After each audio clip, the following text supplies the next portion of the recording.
Welcome to the Encore Audio Archives YouTube channel. I'm Taper Dave, and this is my channel. I've uploaded hundreds of talks here that I've recorded at meetings in West LA, and I've also recorded conventions starting in 2013. I've got a bunch of those up. And Walt and Mary Murray, the original owners of Encore Audio Archives, started the company in the 80s, and Walt recorded Joe and Charlie's and a bunch of stuff down in Vista, California. My sobriety date is June 20th of 1994. I hope you find something you like, so please like and subscribe to my channel and comment down below. If you want to hear something that I don't have or that you don't see, I'll see that I get it. Anyways, take care and have a great day if you want to. You, our speaker, Bob L. from Corona.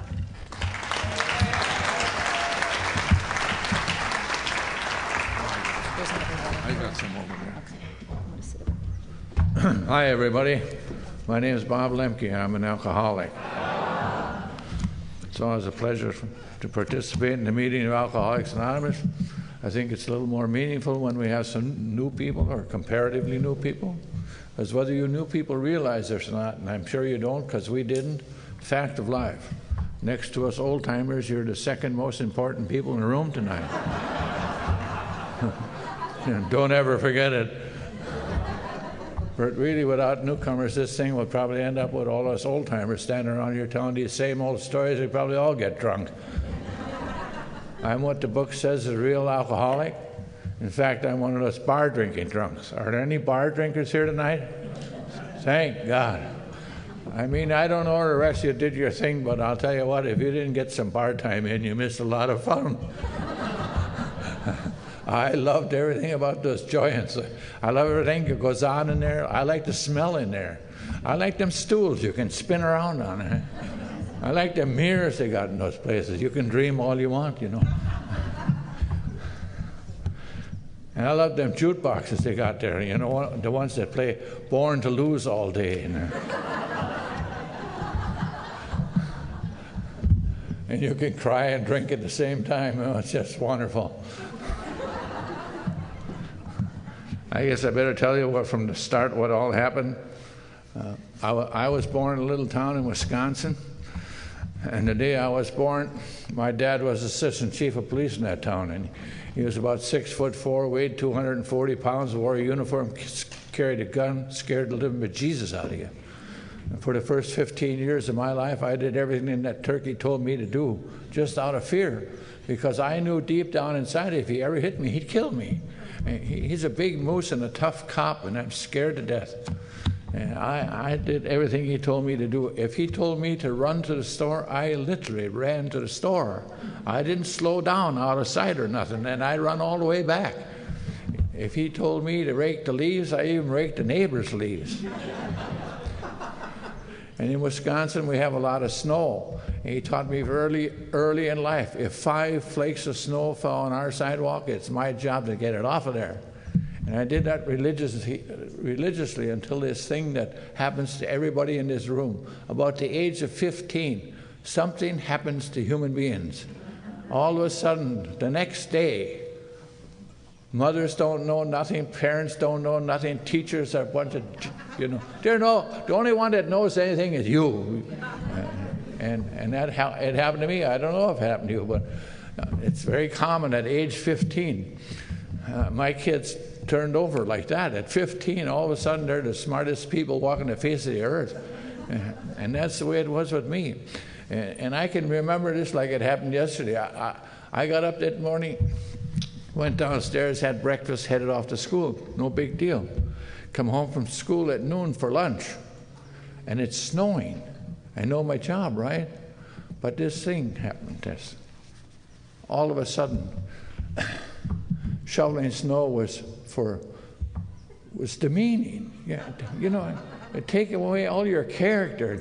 Just out there shoveling snow like some hired person you should have doing that, you know. And I just said right that day, I said, I just won't do it no more. I don't care what he does to me. I just won't do it no more. Took the shovel, set it up against the house, went in, sat down at the kitchen table, started to eat my lunch. Then I heard the squad car pull up in front. Then I heard the car door slam. Then I heard the shovel out there on the sidewalk, and I said to myself, it's about time he does something around here. And he came in the house all out of breath because he wasn't used to manual labor. I'm doing it all. Came in the kitchen, went in the dining room, took off his cap and that big heavy mackinaw they wear in the winter and that 45 and laid it on the dining room table like he did every day. Came in the kitchen, sat down at the kitchen table right across from me. And he really threw a curve at me. He didn't say a word. And I'm starting to think already, you know. And I've been saving it up, you know, for 15 years. And I made up my mind, today is the day I'm going to lay it on him. And all of a sudden I realized it's time to get back to school. So I got up and walked around the kitchen table, had to go past him, or supposed to go past him, and then into the dining room, out the front door, just back to school. I stopped right in front of him and reached down inside, got one of them pearls of wisdom I'd just been endowed with, right, you know? Looked him right in the eye, said the smartest thing I could think of. I said, is the snow heavy today? Big mistake. He didn't say a word again. He just kind of turned in the chair like this. Came all the way from right field, direct hit. And I took off in the air, up against the dining room windows. And when I came to,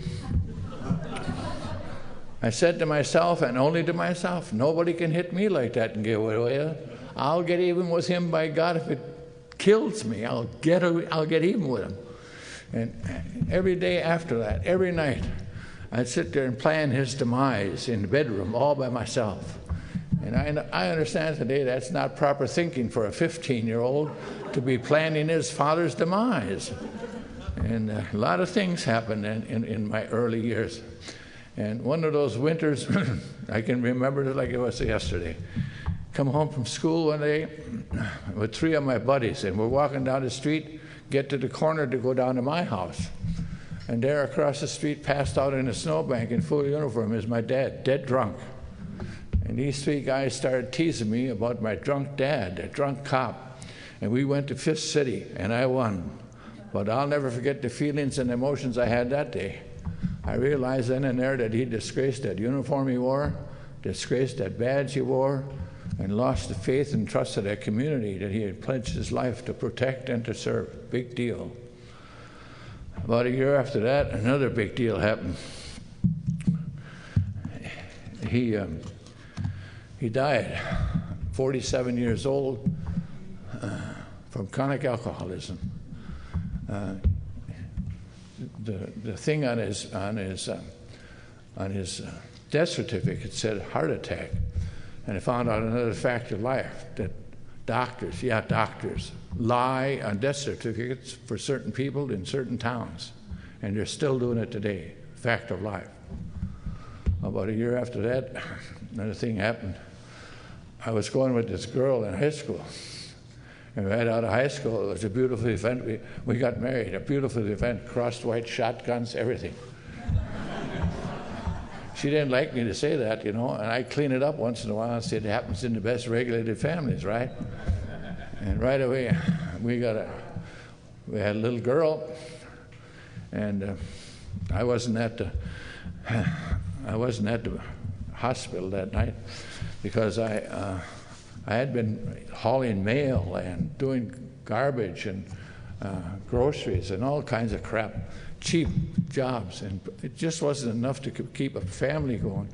And I went down to see my dad's buddy, the chief, and I told the chief, you know, I just can't make it on this kind of money. He said, go up to the sheriff's department tomorrow. I think they need help. Walked in the sheriff's department. I think it was all hooked up. Walked in the sheriff's department. They pinned a gold badge on me. And I got to be a drunk cop, just like my dad. And time doesn't permit me to tell you what can happen to a drunk cop, except stir up some old resentments, and God knows you don't need any more, especially when it comes to cops. Bunch of cop haters here today. Yeah. I can spot them a mile away. Guy sitting in the front row, 3 in the back, 2 over there, 1 right here. Cop haters. I can spot them. And my career in law enforcement was kind of brief, about 8.5 years. And one time, a bunch of cops and their wives going to have a party. And I don't know about you, but most times at cops' party, the booze is all free. And so we headed out at the lake and at this big roadhouse, and cops and their wives, and my wife is wandering around looking for me. She couldn't find me. And finally she went in the kitchen where the booze is, and sure enough, that's where I was. And she came sneaking up to me and she whispered in my ear, "We're leaving." I said, "What are you talking about, woman? We just got here." She says, a little louder, "We're leaving." And she had the keys, and to this day, I don't know how she got the keys. And we left. And all the way home, she started bad-mouthing me again about my drinking. I mean, she started to say things like truth things that I don't like to hear. And she said things like how my drinking was affecting our entire life, she said. I said, "Now what are you talking about?" She says, "First of all, it's affecting our home life, our family life, our kids' lives, our financial life, our sex life. Everything about us is being affected by my drinking." I thought she flipped her lid or something. And we got in the house and she wouldn't shut up. You Allens understand that, you know. And I had it, you know. I reached for the 38. I said, "Listen, woman, I listen to all I'm ever going to hear about you, about my drinking. I'll blow your damn heads off." And she took off like a deer out the front door of that house, 6 blocks down the street, to the only place she knew she could get help, right? The sheriff's department that I work at. And I'd have got her to if she just slowed down. She was really moving. And it came out of that blackout standing in the middle of the squad room at 3 o'clock in the morning with a 38 in my hand, going to kill somebody. And all the guys are standing around the squad room talking about all the crap that happened last night. And here I come. And they start looking at you like how your family looks at you. You know how your family looks at you? Kind of that look. And they're all giving me that look. Then my boss, the elected sheriff of the county, him and I are thick like this, you know. And he comes busting into the squad room. And he looked at those guys coming off the late shift. And then he started walking over towards me. And I just knew deep down in my heart what's going to happen. He's going to put his arm around me and tell all those guys, "This is the best deputy I got." And he did a little turn on me. He walked towards me and then he turned his hand like this and says, "Bob, hand it over, the badge and the gun." And he took away that badge, the gun, and the uniform, and I had to go out there and face that world bare naked. That's too much for a normal person, much less a drunk like me. So at the age of 31, I did the most adult, mature thing I could think of. I ran away from home. If there's any runners here today, I want to talk to you outside after the meeting. I don't know how it was with you, but I had read in a paper about a job in Los Angeles, and I called them, and they gave them some of my credentials, and the guy on the phone said, "Oh, you sound like just the guy we're looking for." And he said, "I'll send you some travel money." That lit up my eyes a little bit. He's going to send me some travel money and a ticket to fly to Los Angeles. Wonderful. And I got on the plane, and I had this travel money that they gave me in advance. And when I got out of the plane, I had to stop in the airport bar and a couple of places along the way to find this office on Saturday, and walked in the office a little drunk. But this guy that owned the company, he was from England, and old, and he didn't recognize it, I don't think. Anyway, he hired me just like that. And I said, "What about my wife and the kids and all the furniture?" He says, "Don't worry about it. We'll take care of it." Oh my. That's a piece of change, boy.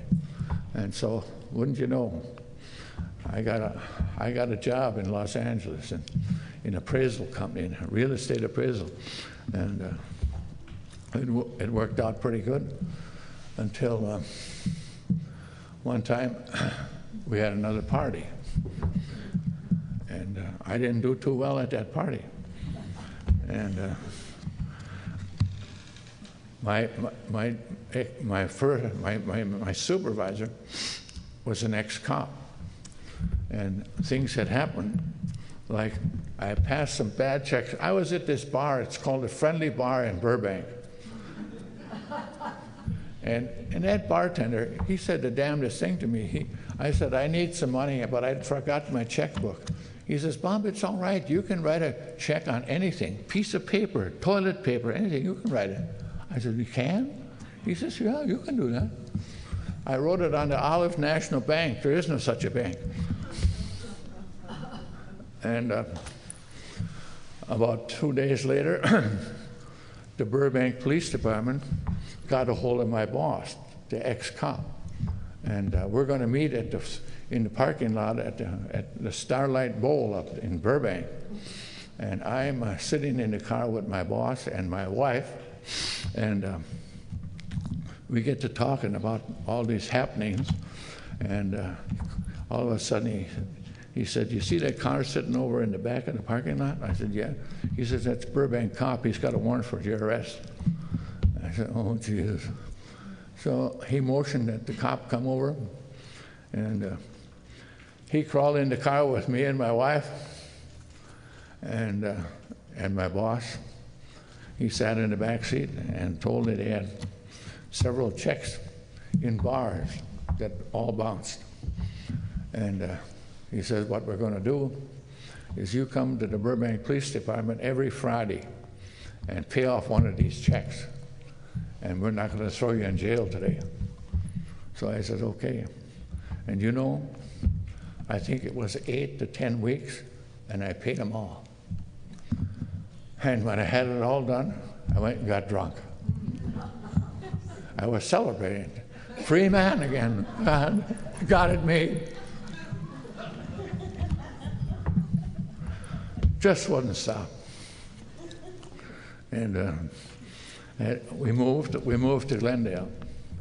And I conned this guy out of renting his house to me. And they had a swimming pool and everything, you know. And the kids really just ate it up. And then I invited my friends from Wisconsin to come too. You know, I got to show them all what a big place we got, a pool and everything, you know. Like I'm doing good. I'm not doing good. And they all came, and I had to go down to the railroad station and pick them up and bring them over there. Oh, Jesus, it was a hell of a thing. And then I got to tell you about my last drunk. My last drunk started on December 27th, 1963. Another big deal, you know. Always big deals. And that night I finished eating dinner, and about 7:30 I said, I'm going over and meet my buddies, and I'll be back in 2 hours. And she started, you know, yak, yak, yak. You know, Al-Anon's understand what's going on. And I said, listen, I just put in 40 for a bunch of ingrates around here, and I'm going to go see my friends, and I'll be back in 2 hours. Now knock it off. Like I said, it was the 27th of December, 1963, at about 7 in the evening. And I went to my favorite watering hole, a place called the Prelude on Lancashire Boulevard in North Hollywood, which really isn't a hell of a lot to shoot for. It was one of them padded sewers I'd frequent. You know, they didn't even have a front door, just curtains hanging there. You know. You've been in one, huh? And I really went there to meet these lifelong drinking buddies I met 2 weeks ago, you know. And here they all are, and we started doing the things real drunks do. They're doing them right now in Oxnard. You know, they're doing it right now in bars all over the city, standing around talking in millions and spending in dimes, trying to impress people we don't know with money we don't have. If you're a smart drunk like me, you're trying to put the make on them dollies down there at the end of the bar and impress the heck out of them. And you know, then I met this guy. His name was Pete, and Pete was really quite the guy. He was president of everything, you know. No matter what you talk about, he had that job. And this drunk wasn't going to end, and we had to leave that bar. And so we started living in abandoned cars, one of which was mine. You know how your car gets to be an abandoned car? It's kind of a legal thing. if you don't make the payments on the car for 6 times, it's automatically an abandoned car. And they're out looking for it, you know. And so we took over this car, and we started living and drinking. I mean, Pete could find a jug on election day in a dry state. I mean, he was really good. One of those great guys. He knew everything there is to know about everything. And so we stayed in there, and I don't know how long we were there. I did find out after a while, but at the time I didn't know how long we were there. And one of those mornings, we all came to, and Pete didn't. And he had swallowed his tongue in an alcoholic convulsion in the middle of the night. And he was deader than a doornail. And I got fighting mad at everything and everybody, and God, if there is a God. Because my great intellect and better judgments took over. I said, if there's a God, why would he let a good guy like Pete go, who knows everything there is to know about everything, and let me stay? And it's the way it was. And when I realized how bad it was and that Pete was gone, a little voice went off in my head. I can remember it yet. And it said, Bob, you're next. And then I got scared. I've been through a lot of things in law enforcement, scary things, but this scared the living bejesus out of me. And I got out of that car and went home. And my wife was working at the studios in Burbank. And I got there at 10, and she got there at noon. And she came in the house, and she was a little ticked, you know. I can't say in public the things she called me, but I'm sure you know what I'm talking about. And then I told her about Pete, and she says, oh, isn't that funny? I said, it was not funny. She says, well, it was to me. I'm sitting at my desk at Warner Brothers, and you've been gone 18 days, and never a word from you. And I'd saved up some money, and I'm going to take the kids and go. And just about the time she made that decision, one of the vice presidents of Warner Brothers come walking through the secretary. Don't tell me there's no miracles. And he tapped her on the shoulder and said, you better do that in here. And he took her in his office, and for the first time in her life in the studio, she let it all hang out about this drunk she's married to and the father of her children. She saved up the money, and she's going to take the kids and go. And he said, why don't you have them try Alcoholics Anonymous? She said, how do you know? He said, because I are one. And you know what? That was the first time in 37 years at the studios he broke his anonymity that morning to help one sick drunk, me. And I owed a debt of gratitude to Matt as long as I can remember. And he died. And I went to my first meeting that night, and it was in it looked to me like a secret hall, you know, with long drapes and velvet and everything, you know, and all these gray-haired guys. And I whispered to her, and I said, you know, if I ever got that old, I'd quit too. She said, shut up. And so I just sat there, and some guy was up there, a speaker, and I walked out of my first AA meeting with sore ribs all night long. Did you hear that? Did you hear that?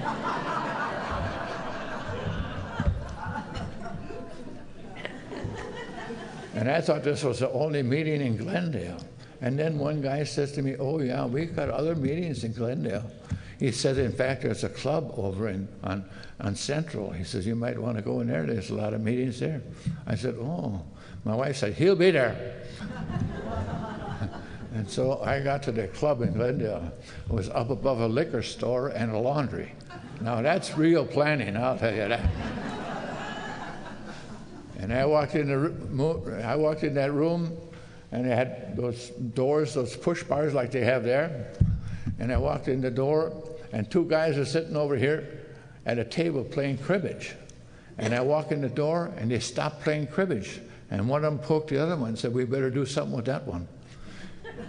Or he's going to start jackknife around the room here now. You know, I wasn't nervous, just quick, you know. And they applied the only therapy they knew at that time. They gave me a bucket of paint and a paintbrush, figuring that I could paint faster than anybody else in the place.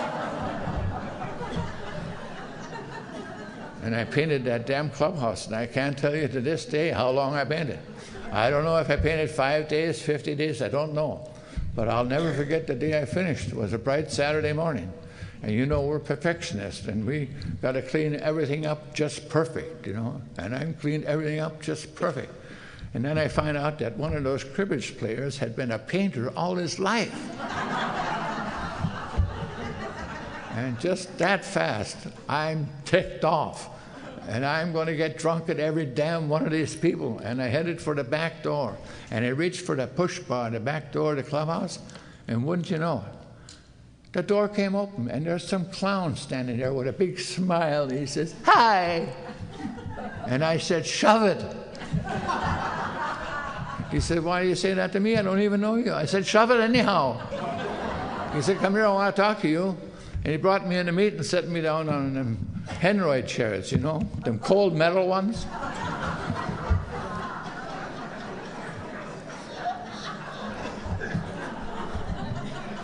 And he told me, just like that, he said, "You drinking every day? I'm your new sponsor, and you're going to go to a meeting every day. Do you understand that?" I said, "Yes, sir." And he was honest, you know. We went to a meeting every day until this point when I said to my wife, meetings every night? Tonight I'm not going." And wouldn't you know, that night he came early and picked me up, put me in the car, started down the freeway. I said, "Where are we going tonight?" He said, "We're going to the hole in the ground." I thought, oh my God, now they're going to bury me. For you, those of you who don't know where the hole in the ground is or was, it was underneath the E-Bell Club in Huntington Park, California, started by a guy by the name of Tex Adams, who'd been sober since Lincoln had the measles.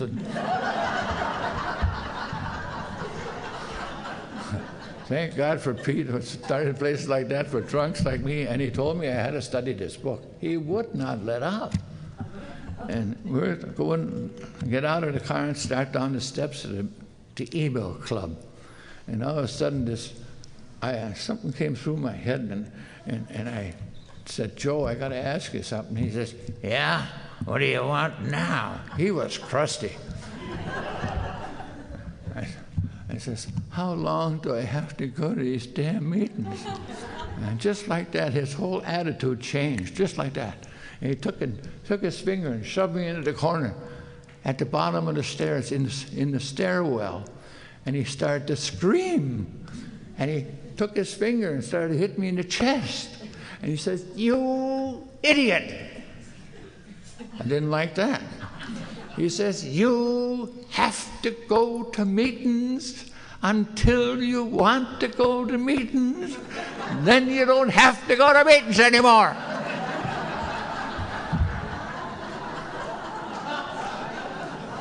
Didn't make much sense then, but it sure does now. But that night, because he hit me in the chest and screamed at me, "I'll fix his clock." I might have to be in a meeting, but I'm not going to listen. A couple here tonight, huh? So he set you in the front row like a witness there, you know, so you don't nod off. And then some guy got up there and said, "If you want what we have and are willing to go to any lengths to get it," I thought, what is this clown talking about? I mean, look this herd over, and I thought, they're all losers. And what am I doing here? A smart guy like me.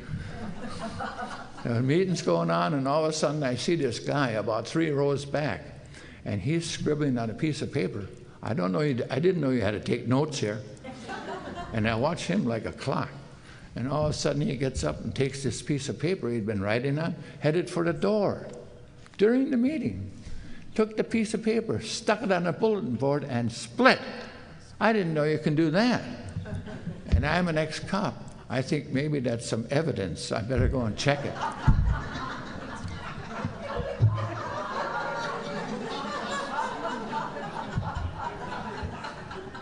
And wouldn't you know, it was a little poem about drunks. And we'll get to that in a little bit at the at the end of this program here. But life went on. Life went on. And my wife, Joy and Al-Anon, she sat in the meetings with me, in the AA meetings, and make sure I didn't run away or something like that. And then some nice old little lady came and tapped her on the shoulder at the AA meeting. She says, I think you should come along with me. And she took him in the Al-Anon room. And she got to be a black belt Al-Anon, you know. Do you know what a black belt Al-Anon is? That's one that don't believe a word you say. She's on to everything you come up with. She's got an answer. And says, oh, yeah?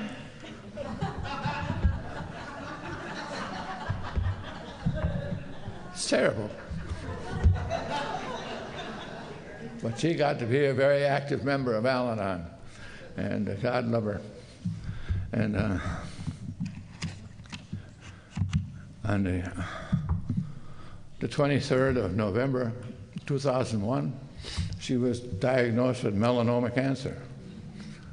And on the 23rd of December, 2001, God came and took her from me. 3 weeks short of 54 years of marriage. And my life changed, man. My life changed. And I lived in that house for 7 years. And I went to talk at the old timers meeting in Anaheim. And this guy comes over and he says, I want you to meet somebody. I said, is it a woman?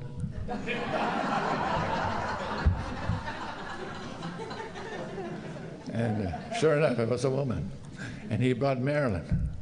And I'm an ex-cop. I got her number that fast. And I started calling Marilyn. And then we went to the movies. Then we went out to dinner and stuff like that. Even got to stay over a couple nights.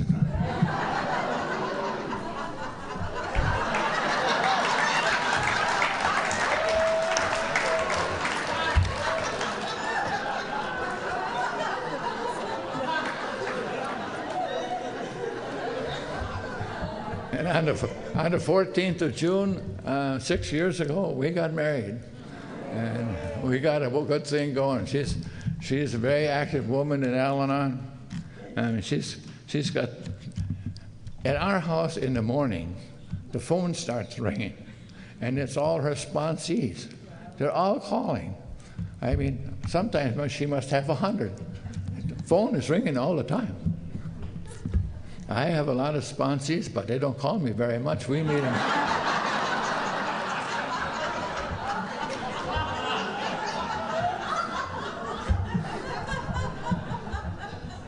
But they're all sober. But how long is it? We have to talk about one other thing. It's about alcoholism, the family disease. First of all, are there any Texans here? No Texans. They move around. There's one. You know, the reason I ask that is when you talk in Texas, if in the first 5 minutes you don't tell them your sobriety date, they automatically assume you don't have one. And so in respect of that Alan, I mean that Texan out there, my sobriety date is the 13th of January 1964, which means I just celebrated 51 years.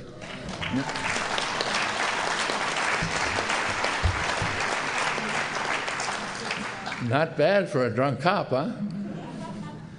Anyway, where was I at? You know, I'm going to be 86 years old. And I know I look like 22, but...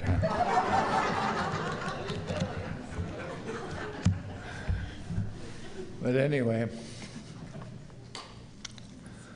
I got to tell you, it's about that time.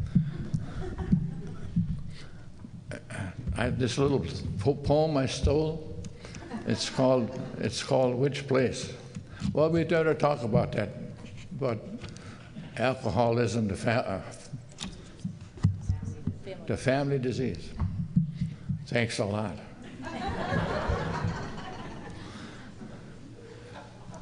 The problem with alcoholism, if you don't believe it, that it's a family disease, do me a favor. Next week, whenever, go visit your neighborhood junior high school at high noon. Go in the lunchroom, stand back against the wall and watch the effects of alcoholism wherever you go. Wherever you go in this country. Those kids are all sitting down at tables like that over there. And they're all having a bowl of soup and a sandwich and a cup of milk, and they're all talking. The girls are talking about the things they did with their mother last night. The boys are talking about the things they did with their father last night.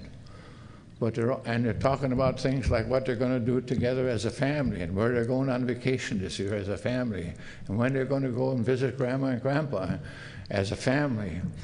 But I don't care what junior high school you go to, there will always be a kid sitting over there, one down there, one over there, and they got their head down in their soup and they ain't saying nothing to nobody. Because you know what happened at their house? Like happened at my house and your house? About 3 in the morning, their drunken mother or their drunken father got them all out of a sound sleep, and the screaming and the hollering and all the profanity that goes on in alcoholic houses started all over again, calling their mother a damn whore and crap like that. And you know what? They never forget that. They might forgive you someday, but they never forget that. My daughter's birthday is today.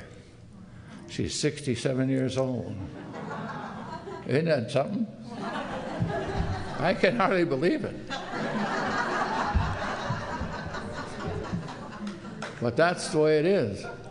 And we have to do everything we can today when we go through the steps and work this program. We have to start thinking about this family disease. You know, today, with all the electronics we have in hospitals and everything today, they develop all kinds of status, you know, and they have status about alcoholism. And they say that the average alcoholic directly affects the lives of 15 more people on the average. I affected a lot more than 15, I'll tell you that. But every alcoholic in this world affects about 15, directly affects the lives of 15 other people.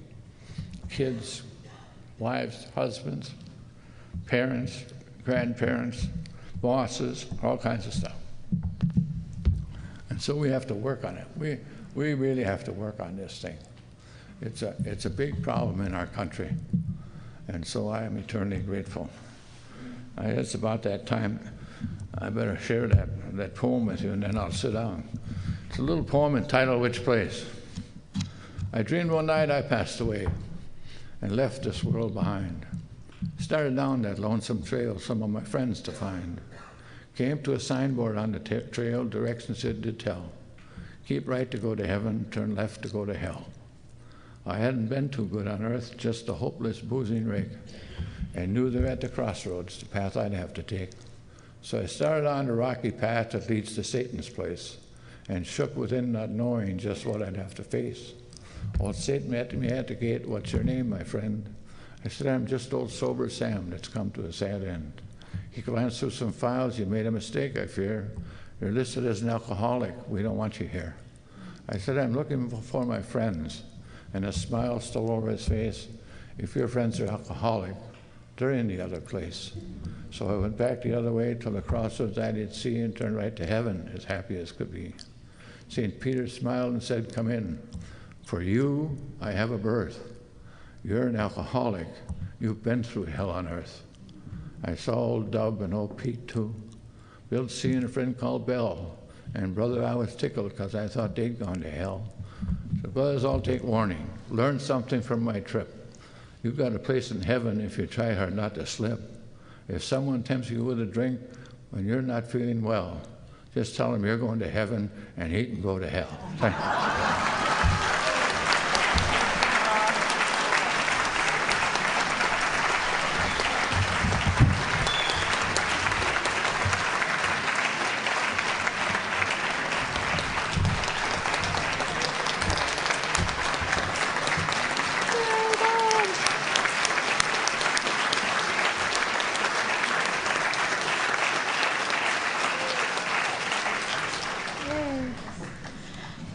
Okay, after that, you get to give our speaker another hand. Because I follow directions today. I'd like to thank Judith for reading chapter 3, Mike for reading chapter 5, Judy for reading the 12 traditions. All of the speaker meetings have or will be recorded this weekend. CDs will be available in the hospitality area for $7 after each meeting. Thank you. And don't forget, there's the Alateen thing that's going to be going on in the Wainimi room at 7:30. Okay. And I've asked Kathy to read a vision for you and then lead us out in the Serenity prayer. Thank you. Hi, my name's Kathy. I'm an alcoholic. Hey, Kathy. My sobriety date is September 18th, 1982. A vision for you. Our book is meant to be suggestive only. We realize we know only a little. God will constantly disclose more to you and to us. Ask Him in your morning meditation what you can do each day for the man who is still sick. The answers will come if your own house is in order. But obviously, you cannot transmit something you haven't got. See to it that your relationship with Him is right, and great events will come to pass for you and countless others. This is the great fact for us. Abandon yourself to God as you understand God. Admit your faults to Him and to your fellows. Clear away the wreckage of your past. Give freely of what you find and join us. We shall be with you in the fellowship of the Spirit, and you will surely meet some of us as you trudge the road of happy destiny. May God bless you and keep you until then. After a moment's meditation for the alcoholic who still suffers, will you please join me in the Serenity prayer?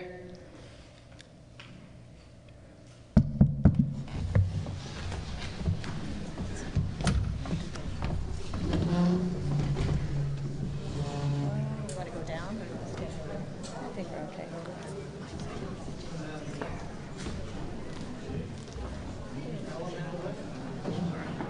You're good.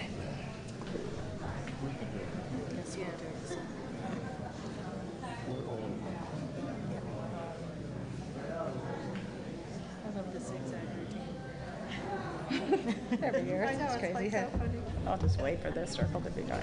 Okay.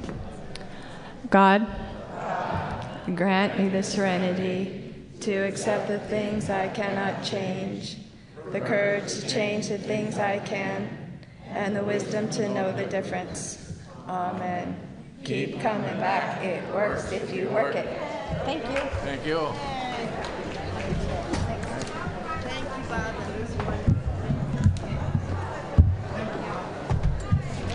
Thanks, Bob. You're going to have to go down and get your Great speech. Great, Mike. I love it.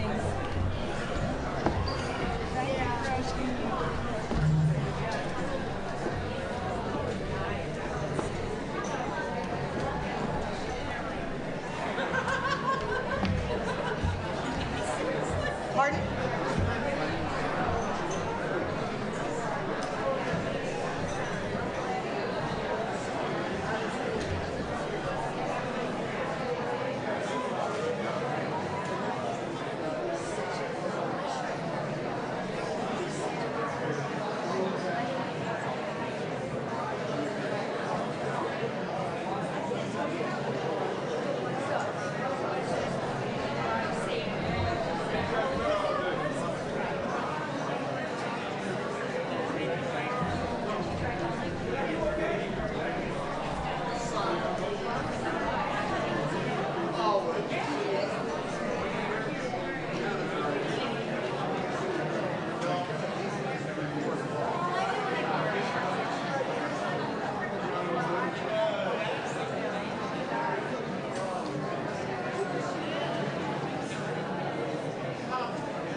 Sorry to interrupt your viewing. Taper Dave here. Just wanted to take a second to ask you to like and subscribe to my channel. Let me know if you like what you're listening. I've got some very good talks here, and this one's a great one. Just curious, do you think this is better than Zoom? Tell me what you think. Okay, this is how I prepare my drone for launching. I like to do it inside the cab of my truck so I'm not standing outside in the weather. to install the joysticks for control. Up and down, right and left, powered on. I have an Android phone that I use to connect it to the drone with. And it's actually controlled through the iPhone, through an app. Oops, wrong way. It's actually controlled through the iPhone, or through this Android phone, through the app. It's actually controlled through the Android phone, through an app, and you connect it through this short connection right here.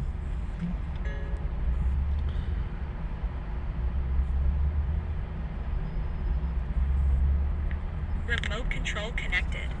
Remote control's connected. So I pull out the drone. I have to extend the legs. Long legs extended first, then the short legs. Remove the gimbal protector. Set that aside, then power it on one short burst, then one long burst. I lay it down. So I have to go to calibrate. So the drone's not connected yet. It shows you here as this drone gets disconnected, even though the remote's powered on. So the drone has to establish it's connected. So I go into the app to calibration mode. First I'll calibrate the remote controller. Start calibration. Out, in, out, in, up, down, and then this little wheel is to control the gimbal. So it's calibrated. Go to gimbal calibration, start calibration, and then it calibrates the gimbal. I don't know if that shows up. The gimbal's moving all over the place. Changes, you can see it on the video. And I'm calibrated to take off. It's acquired 7 satellites at the moment. There are 26 satellites up in the sky, which it has to acquire before you can take off. So it's connected. It's got enough satellites. This is white. I can go to press this little arrow button, swipe right to take off, and it would start the motors if I slid this to the right. But I'll wait till I get outside. Don't want to do it inside.